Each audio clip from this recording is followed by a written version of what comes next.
नमस्कार दोस्तों, स्वागत है आप सभी का ऑनलाइन एडाफो स्टडी यूट्यूब चैनल पर। इस वीडियो में हम बात कर रहे हैं कई बड़ी और लेटेस्ट अपडेट के बारे में जो कि संबंधित है उत्तर प्रदेश में एक साथ दो नई शिक्षक भर्तियों के संबंध में जारी की गई जानकारी को लेकर, साथ ही साथ उत्तर प्रदेश में 36,000 पदों पर नई भर्ती के विज्ञापन और शिक्षा मंत्री के माध्यम से शिक्षा मित्रों के मानदेय बढ़ाए जाने को लेकर दी गई जानकारी के बारे में, बीपीएससी टीआरई 2.0, इसके अलावा एलटी ग्रेड शिक्षक भर्ती को लेकर डिटेल में बात करते हैं। चैनल को सब्सक्राइब करके बेल आइकन को दबा लें और वीडियो को लाइक कर दें, जिससे कि आपको रियल ऑथेंटिक जानकारी ऑनलाइन एडाफो स्टडी यूट्यूब चैनल से मिलती रहे। शुरुआत करते हैं सबसे पहली अपडेट को लेकर। और अगर मैं शुरुआत करूं आप सभी से एक सवाल पूछते हुए, और सवाल ये है कि क्या आप कोई समाचार पत्र अपने घर पे पढ़ते हैं? कौन सा पढ़ते हैं? अमर उजाला, दैनिक जागरण माफ़ कीजिए, या फिर हिंदुस्तान? अगर इन तीनों में से कोई पढ़ते हैं तो कमेंट करके बताना, क्योंकि अगली जानकारी उसी से संबंधित है। मैं किसी समाचार पत्र पर आरोप नहीं लगा रहा हूं, लेकिन उनके द्वारा दी गई जानकारी को लेकर एक सवाल खड़ा कर रहा हूं। असल में बात यह है कि यहाँ पर बेसिक शिक्षा मंत्री के माध्यम से कुछ जानकारियाँ दी गई हैं, जिसको आपको जानना और पहचानना बहुत आवश्यक है।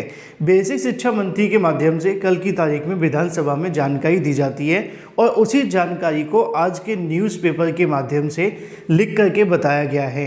अब दो अलग अलग न्यूज़पेपर जब जानकारी लिखते हैं तो दोनों की पॉइंट में क्या क्या डिफरेंस आते हैं वो पहले देख लेते हैं।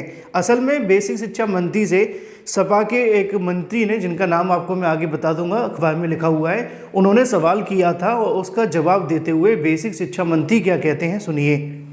कल की तारीख में जब बेसिक शिक्षा मंत्री विधानसभा में अपने जो सवालों का जवाब दे रहे थे, तो वहाँ पे एक सवाल देखने के लिए मिलता है। बेसिक शिक्षा राज्य मंत्री संदीप सिंह से शुक्रवार को विधानसभा में आश्वासन दिया कि शिक्षा मित्रों के मानदेय वृद्धि के मामले पर सरकार विचार करेगी, और ये भी कहा कि इस मामले में जो भी निर्णय लिए जाएंगे उससे सदन को अवगत करवा दिया जाएगा।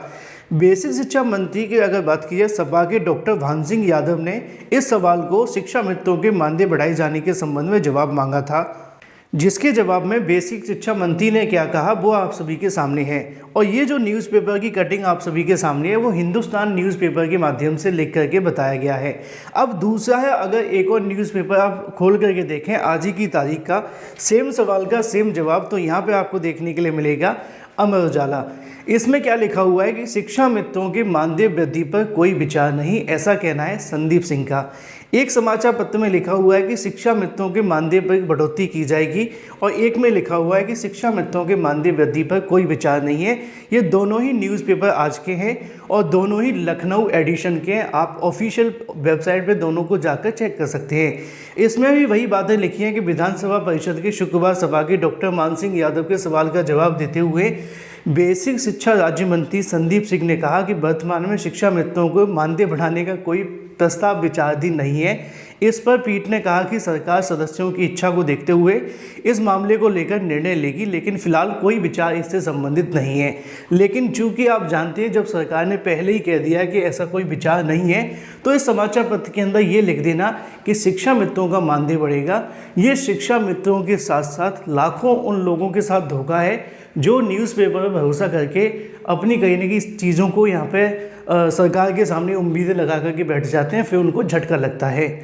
इसीलिए उत्तर प्रदेश के अंदर आने वाली न्यूज़पेपर में जानकारी को अभ्यर्थी ज़्यादा खुश नहीं होते हैं। उसकी एक वजह ये भी है, बाकी आपकी वजह क्या है कमेंट करके बताएं, क्योंकि अगली जो अपडेट है वो भी आप सभी की संबंधित है समाचार पत्रों से, लेकिन वो एक सही और सटीक और ऑथेंटिक अपडेट है, इसलिए बात कर लेते हैं। उत्तर प्रदेश के अंदर एक साथ दो नई शिक्षक भर्तियों के विज्ञापन को लेकर ऑफिशियल जानकारी यहाँ से दी गई है, और इसको लेकर पूरे तरीके से तथ्यों के साथ ही आपको बताया जाएगा, क्योंकि न्यूज़पेपर में कभी जब जानकारी आती है तो वो न्यूज़पेपर पूरे तरीके से मैं डिपेंड नहीं करता, आप जानते हैं, क्योंकि मैं खुद अधिकारियों से जानकारी लेने के बाद ही आप सभी को बताता हूँ। अब बात कर लें इस भर्ती को लेकर, तो ये भर्ती आप सभी को देखने के लिए मिलती है राजकीय विद्यालयों के अंदर एलटी ग्रेड शिक्षक भर्ती, और दूसरी है जीआईसी प्रवक्ता शिक्षक भर्ती। इन दोनों शिक्षक भर्तियों को लेकर मैंने काफ़ी दिन पहले आप सभी को बता दिया था कि समकक्ष योग्यता को लेकर जो विवाद है वो ख़त्म हो चुका है, और अब इस भर्ती से संबंधित जो मामला है वो यहाँ पे उत्तर प्रदेश लोक सेवा आयोग के पास है। यहाँ पे वही जानकारी लिखी हुई है कि शिक्षा निदेशालय के माध्यम से समकक्ष अहर्ता निर्धारित कर शासन को भेज दी गई है। इस भर्ती का जो रास्ता है वो साफ हो चुका है। शासन से इस संबंध में पत्र मिलने के बाद लोक सेवा आयोग भर्ती का विज्ञापन जारी करेगा। नीचे लिखा हुआ है कि राजकीय माध्यमिक विद्यालय में एलटी एवं प्रवक्ता भर्ती के लिए कई विषयों में समकक्ष योग्यता को लेकर विवाद हो गया था, जिसको यहाँ पे सरकार के माध्यम से कमेटी बनाते हुए समकक्ष योग्यता निर्धारित करने के आदेश दिए गए थे और उन्हीं आदेशों को ध्यान में रखते हुए समकक्ष योग्यता से संबंधित समिति के माध्यम से अपनी रिपोर्ट निदेशालय को भेजी गई और निदेशालय के माध्यम से अपनी जो समकक्ष योग्यता से संबंधित आता स्पष्ट करते हुए अब इसको शासन को भेज दिया गया है। शासन के माध्यम से जैसे ही यहाँ पे जानकारी मिलती है उत्तर प्रदेश लोक सेवा आयोग को यूपीपीएससी इससे संबंधित अपना जो विज्ञापन है वो जारी कर देगा। याद रहे, एक साथ दो भर्तियां आपको देखने के लिए मिलेंगी यूपीपीएससी से। पहली एलटी गेट शिक्षक भर्ती और दूसरी होगी जीआईसी प्रवक्ता शिक्षक भर्ती। अगर इसके बारे में डिटेल में आप जानना चाहते हैं तो मैंने कई बार इसको लेकर डिटेल वीडियोस बना दी हैं, अगर आप कहेंगे तो एक बार फिर से बना देंगे। वहीं दूसरी तरफ बात कर लीजिए अपनी अगली अपडेट के बारे में, जो कि संबंधित है आज जारी होंगे प्रवेश पत्र को लेकर। बीपीएससी तैयारी के अंदर लगातार बीपीएससी के माध्यम से कई बड़े बदलाव देखने के लिए मिल रहे हैं, जिसमें लिखा हुआ है कि 5 तारीख को आपको केंद्रों की जानकारी मिलेगी, लेकिन आपके जो एडमिट कार्ड हैं वो आज से ही आप डाउनलोड कर सकते हैं। लिखा हुआ है बिहार लोक सेवा आयोग द्वितीय अध्यापक नियुक्ति प्रतियोगी परीक्षा प्रवेश पत्र शनिवार को वेबसाइट पर अपलोड करेगा। संयुक्त सचिव सह परीक्षा नियंत्रक के माध्यम से बताया गया है कि अभ्यर्थी प्रवेश पत्र डाउनलोड करने के पहले अद्यतन अपना पासपोर्ट साइज फोटो अपने डैशबोर्ड में लॉगिन कर अपलोड करेंगे। इसके बाद ही प्रवेश पत्र डाउनलोड होगा। डाउनलोड ई प्रवेश पत्र में आवंटित परीक्षा केंद्र का कोड के रूप में दर्ज होगा, जिसमें कोड के साथ जिले का नाम भी अंकित होगा।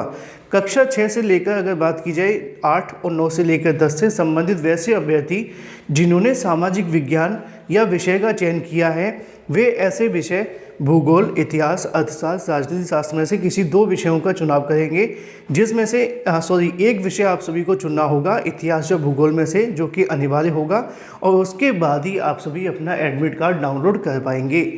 तो जिस भी विषय के अंदर आपको परीक्षा देनी हो आप उसके अनुसार अपने विषय को चुन सकते हैं। इसी के साथ बात कर ली जाए उत्तर प्रदेश के अंदर 36,000 पदों पर नई भर्ती के विज्ञापन के बारे में, तो आज की अलग अलग न्यूज़पेपर में जानकारी देखने के लिए मिलती है कि ग्राम्य विकास विभाग में भरे जाएंगे 35,500 पद और ये जानकारी हिंदुस्तान न्यूज़पेपर के माध्यम से दी गई है। ग्राम विकास विभाग में ग्रामीण अभियंत्रण विभाग में रिक्त पद लगभग 3500 पद शीघ्र भरे जाएंगे। और अगर बात की जाए यहाँ पे और भी पदों के बारे में, तो जो 32,000 पद हैं उन पे जो कार्मिक हैं वो रखे जाएंगे। कुल 35,500 पदों पे भर्ती देखने के लिए मिलेगी और इसकी जो जानकारी दी गई है वो यहाँ पे उप मुख्यमंत्री केशव प्रसाद मौर्य ने ग्राम विकास विभाग के अधिकारियों को रिक्त पदों को भरने की प्रक्रिया शुरू करने के लिए निर्देशित किया है। उप मुख्यमंत्री ने कहा कि प्रदेश सरकार समाज के सभी वर्गों को विकास एवं मुख्य धारा में लाने के लिए प्रतिबद्ध है। ऐसा कहना है केशव प्रसाद मौर्य जी का। फिलहाल इस वीडियो में इतना ही। Thank you for watching this video.